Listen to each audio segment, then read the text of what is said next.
They call it the Gigabyte Aero 15XC, and in this video, let's unbox it. This is a laptop I feel does not get enough praise from the creative professional community. It is a laptop that is a great build quality, it's color accurate, it has great performance, wonderful cooling capabilities. Let's take a look at it. Bam. All right, so we're gonna jump open here to this beautiful Gigabyte Aero 15, pull the cords out. Do we need that? Probably not. And I'll throw this box over here. Boom! All right, there it is. Nice bag.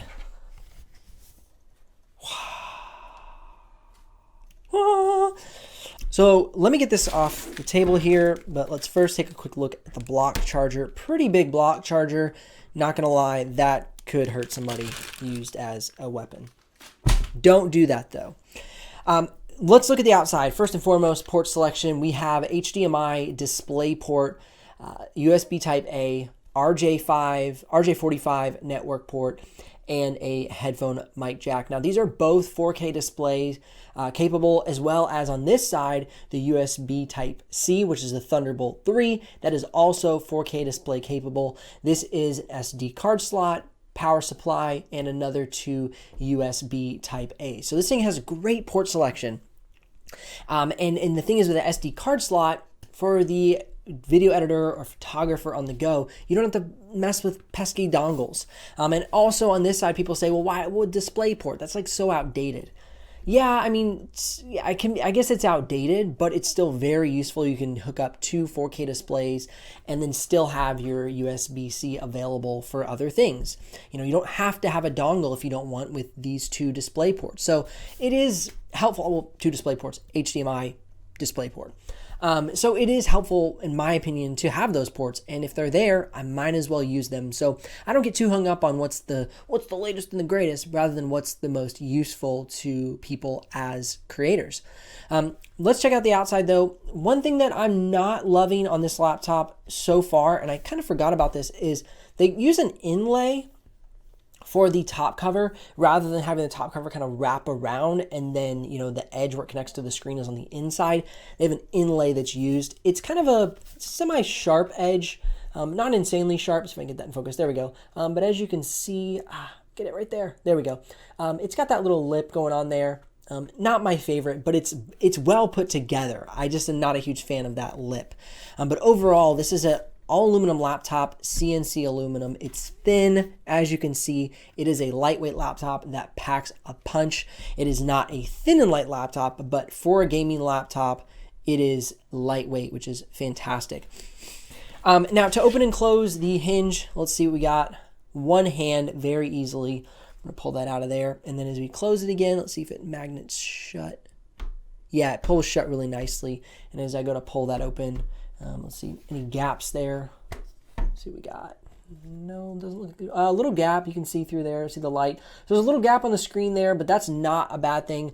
The reason I would say that is because if you're using this as a kind of your workstation, and you go and you plug it into your, you know, USB-C or your display ports, and then you just kind of sit it on your desk like this, and you just use it as a computer, that'll allow ventilation to kind of come through the screen there and then vent out very nicely.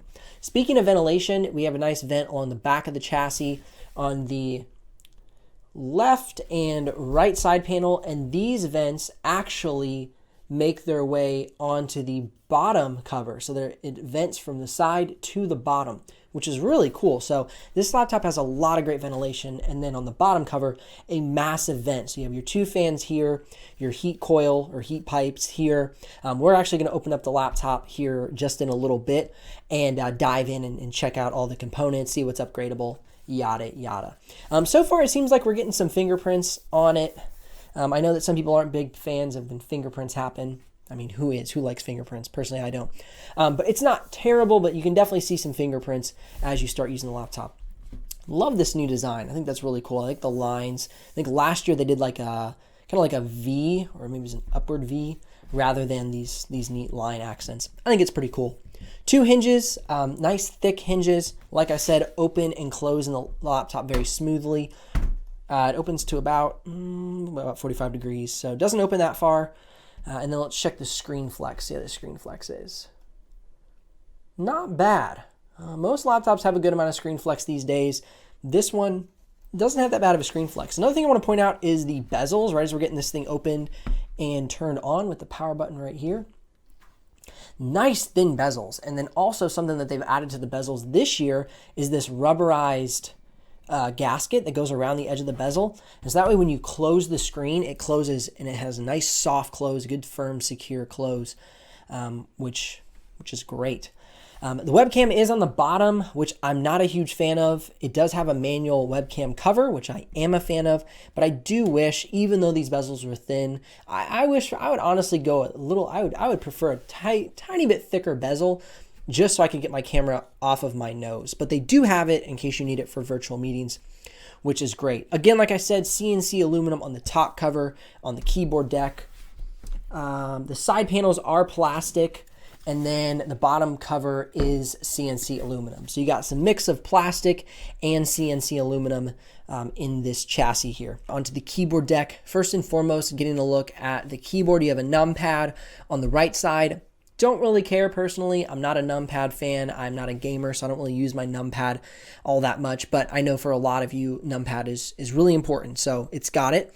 I do like, however, all of the function keys. So I can quickly tap F, function, and then I can, bam, max fan, and that just, that works really well. That's nice. Turn that fan off. I can put the computer to sleep, which I won't do because then the computer will be sleeping. And then what does this do? Okay, I can change my display preferences to like duplicate, extend. That's actually super handy if you're always like kind of doing different things with your screen. Airplane mode, what's this? Touchpad off. So if I don't want to like mess with it, so let's say like I have a mouse and I rest my hand here and I'm like doing, Premiere Pro editing and I don't want the touchpad to like mess me up, I can actually turn my touchpad off right there. That's super nice. Print screen, there's also a print screen, which is cool. So you can like take a photo of your screen or print whatever you're looking at, which is really nice. So overall, I like the keyboard. The feel of it is good. The keys are nice and snappy. They have a great response. See if there's any key wobble. A little bit of keycap wobble.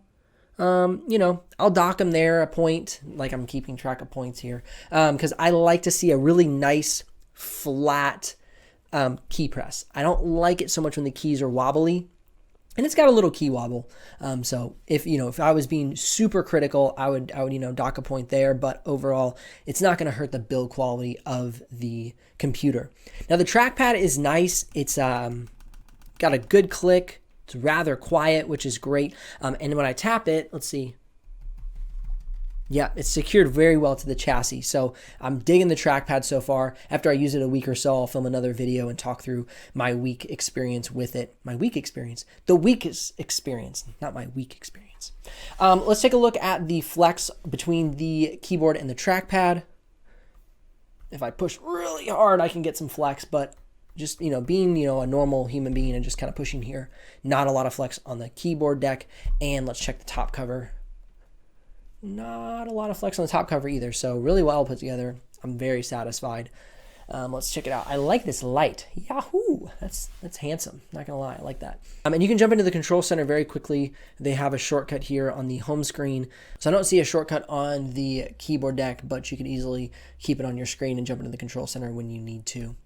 The screen is great. This is a 4K screen, Pantone validated, 100% sRGB, 100% Adobe RGB, and 100% DCI-P3. So they say. I will do my full Spider-X gamut range test as well as screen brightness test.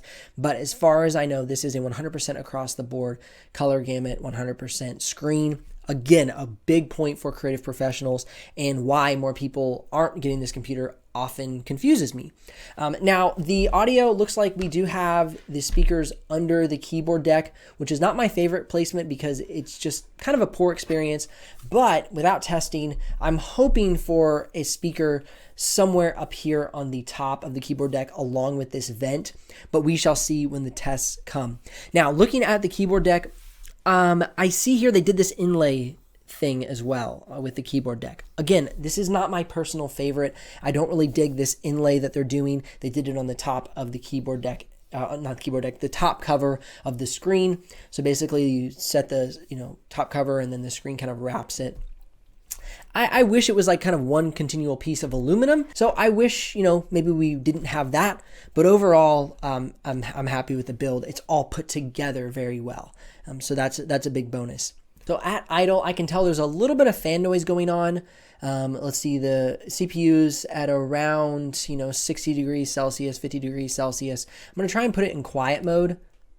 Okay, it gets rid of the fan noise. So the control center works very well, gets me into quiet mode, and now I have no fan noise. So you see I have a few different controls here.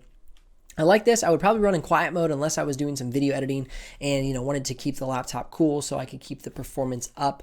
But you can put it in quiet mode, which is nice because having the fan run at normal while just web browsing, it's just kind of annoying. So quiet mode is a big bonus there in the Gigabyte control center, though you cannot access quiet mode from the keyboard deck when it comes stock. You might be able to edit the keys in the Gigabyte control center, and which would then allow you to maybe go into quiet mode from the function keys. Doing another check on the flexibility. Let's see, it's got a good amount of firmness there, not too much screen flex at the bottom of the screen, which so you can see it right there. That's pretty great. I'll try and let go just so there you go. Yeah, so good, strong, sturdy screen. And it's very thin. I mean, look how thin that screen is. It's pretty crazy how thin that screen is. Full benchmarks for creative professionals will be coming your way for this laptop. Now, if you have some specific questions that you want me to answer about the Gigabyte Aero 15 XC, ask them in the comment section of this video. So one reason I'm doing these unboxings is first because I find people like them. They enjoy the unboxing, but secondly, because it gives me an opportunity to field questions from you guys and making sure that I answer them in my video. So if you have questions, go ahead and drop them in the comment section below this video, and then I'll make sure to try and include them in my full review. So now what we're gonna do is we're gonna crack this thing open, not crack it open, we're gonna open this thing very gently with these nice tools that I have, and then we'll go ahead and look at the interiors, talk about the upgrade path if there's opportunities here. So let's dive into it. All right, so we get the bottom cover off, getting into the interior. And as you can see, we have our two fans here on the outside, which gave us great ventilation with the mesh on the bottom cover of the laptop. We have our heat pipes running through here. It looks like there isn't speakers from that vent on the top cover. I can't tell though. I'm gonna have to wait till I do my full review and test out the audio. But we do have a swappable Wi-Fi card. I'm pretty sure this is Wi-Fi 6, so we're good there. But if you wanted to upgrade later, you could. We have a swappable SSD right here. Yes, here we go, right here. Okay, so you can add another SSD right here, which is really nice. So you can keep this 1 terabyte that it comes with, or however much yours comes with, and you can actually add another drive. Now this is really good for video editors. You can actually like put all your cache or maybe like your working files here, and then run like your boot, like the boot drive of your computer just off of that drive, which makes your computer a little bit faster inside of video editing. So it's like optimizing your storage drives. We have a 99 watt hour battery, which is the legal battery size for flight. And as you see, the ventilation is really nice. It all kind of flows right through this area. And then you have some nice open vents to let heat out and keep air in for the heat pipes. So really nice layout of the components. You can see an easy upgrade path. You can go ahead, pop these open, pull out your RAM sticks, and then put new ones in. I think this one right now is equipped with, 16 gigs of RAM. I'll do my full benchmark once we get the review. And then as you can see, we have the speakers here as well, and then easily swappable, or you can add an SSD. So really nice opportunity for an upgrade path, meaning that you can add an SSD and both RAMs are swappable. That's fantastic. If you have questions about this laptop, please comment below. I'd love to include answers to your questions in my full review. And if this video has brought you some value, then ever so gently press down on that like button. Keep an eye out on the channel for my next video. You can always subscribe and ring the bell so you don't miss out on that video, or when it's available, it might be right here. So you can click or tap the screen to check it out. Until next time, I'm Benji Kaiser. Keep editing, keep designing, keep creating, and I'll see you here in the next video.